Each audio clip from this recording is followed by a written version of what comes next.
Microsoft Word Chapter 5, Project 2C.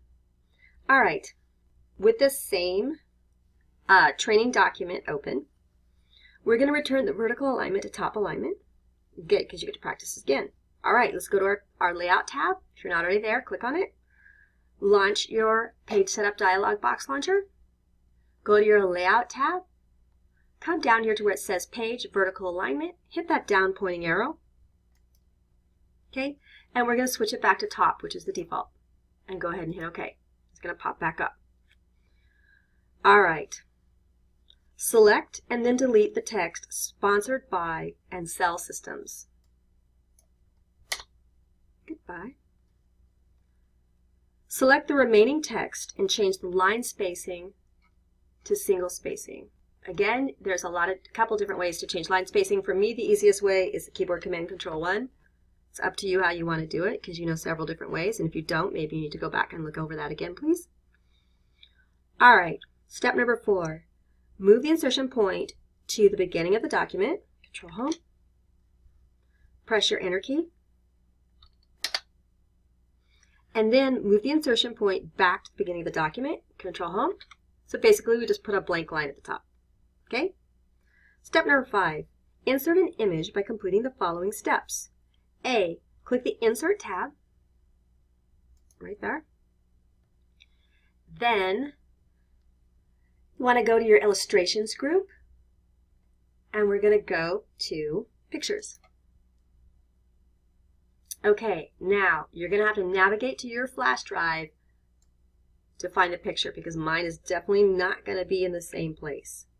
So go to your folder and you're going to double click the Uluru JPEG. Okay, JPG stands for JPEG. Okay, so go hunt it down real quick.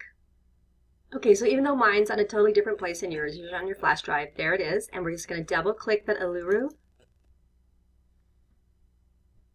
And there it comes. Okay, now step number 6, we're going to crop the image.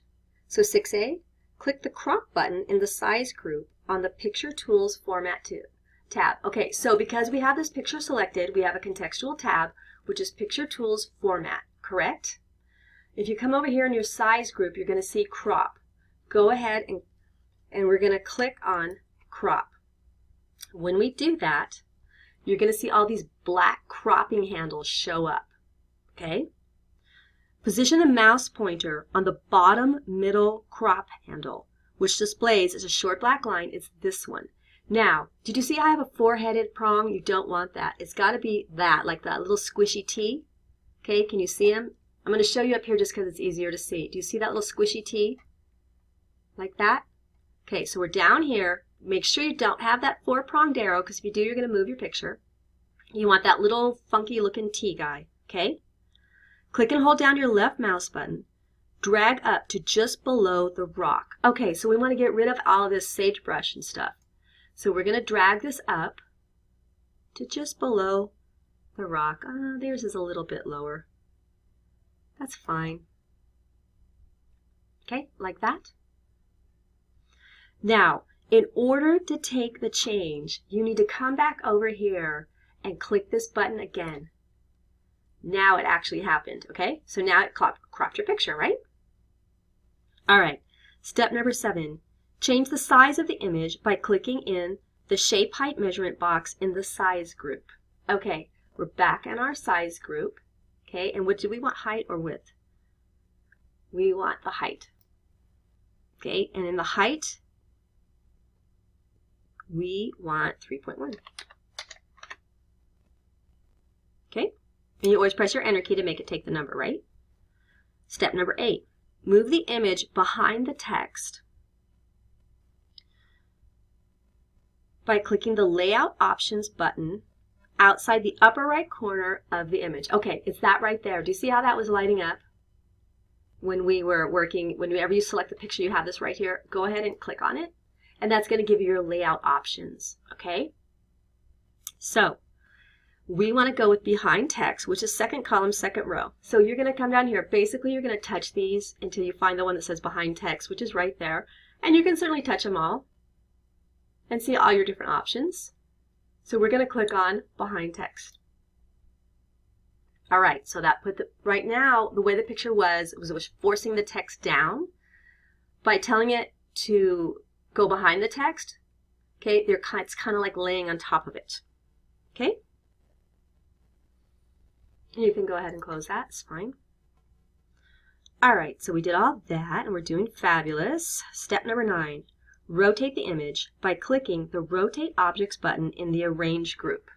So here's your Arrange group, okay? Right here it says Rotate. And we want Flip Horizontal. Okay, flip horizontal. And by the way, if you touch them all, you see what they do. It's kind of funny. So we just flipped it. Okay, if you deselect and then go flip horizontal, do you see the difference? Okay, go ahead and click flip horizontal. Step number 10, change the image color by clicking the color button in the Adjust group. Okay, so that's on the far left-hand side. This is our Adjust group. This is our color button. Okay? And we want saturation 300%, which is the 6th option in the color saturation section. Here's color saturation, 1, 2, 3, 4, 5, 6, saturation 300%. So take a look right now at your picture, the way it is on your screen. Now click this button. And did you see the change in the color? Step number 11, apply an artistic effect by clicking the Artistic Effects button in the Adjust group and then clicking Watercolor Sponge, which is the 2nd column in the 3rd row. All right, so we're coming back over here to our Adjust group. We're going to Artistic Effects, and we are looking for Watercolor Sponge, 2nd column, 3rd row. And my computer has to think about it for a second. Hey, come on. There we go. Watercolor Sponge right there. And again, you can sit here and, just look at your previews and see what everything would look like with these different options. That, I could do that. That's what drawing I did. All right, so we're going to come back here to Watercolor Sponge, and we are going to select Watercolor Sponge. Okay, makes it look like, a little sponge painting. Step number 12, apply a picture effect by clicking the Picture Effects button in the Picture Styles group. Okay, here's our Picture Styles group right here. And which one do we want? We want the bevel. All right, 1st column, 1st row. Is it that one? That would be too easy. That's not it. I knew it. All right, so which one do I want? I want the bevel section. So I'm going to hit this down pointing arrow. Okay. Who's got a bevel? There we go.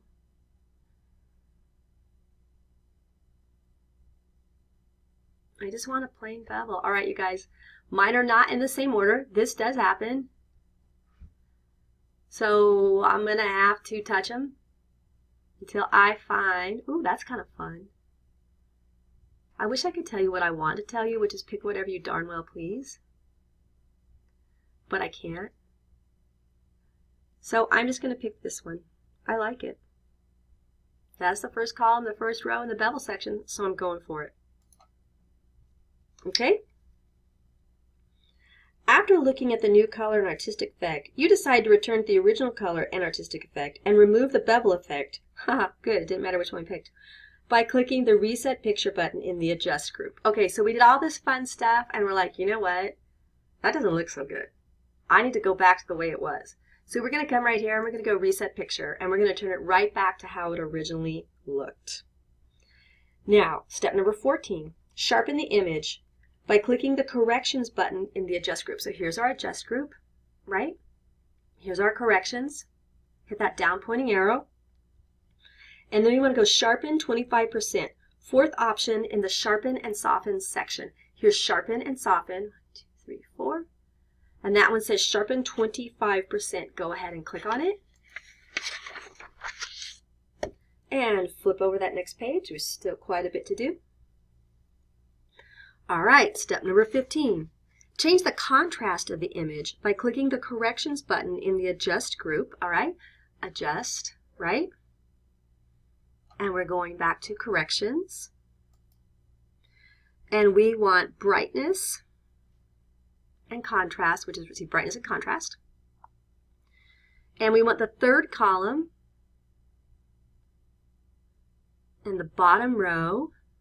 So this is brightness 0, normal, contrast 40% right there. Go ahead and click that.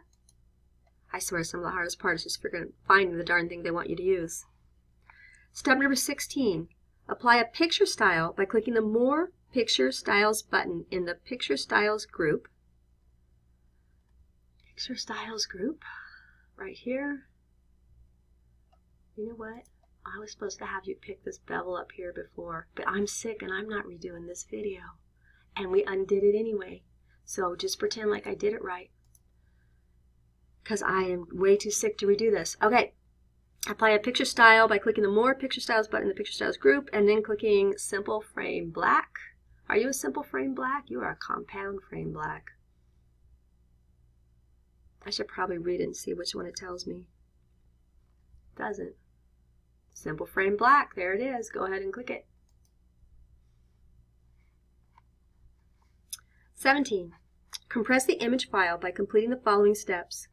17A. Click the Compress Pictures button in the Adjust group. Okay, so we have our Adjust group right here and it says Compress Picture. Go ahead and click on it. At the Compress Pictures dialog box, make sure check marks display in both options in the compression options. Compression options, we have 2 check marks, right? Then click OK. All right. Step number 18. Position the mouse pointer on the border of the selected image until the pointer displays the 4-headed arrow attached, which is right there. Click and hold down the left mouse button and drag the image up and slightly left until you see green alignment guides at the top margin at the center of the page. Okay, do you see that green alignment right there? I can't show you because I have to hold my mouse button down, but do you see that nice green alignment right there? Okay, and then, but I do not like that at all. But okay, then go ahead and let go. Step number 19. You need to save it but not print it yet. Okay, we're not printing this one yet.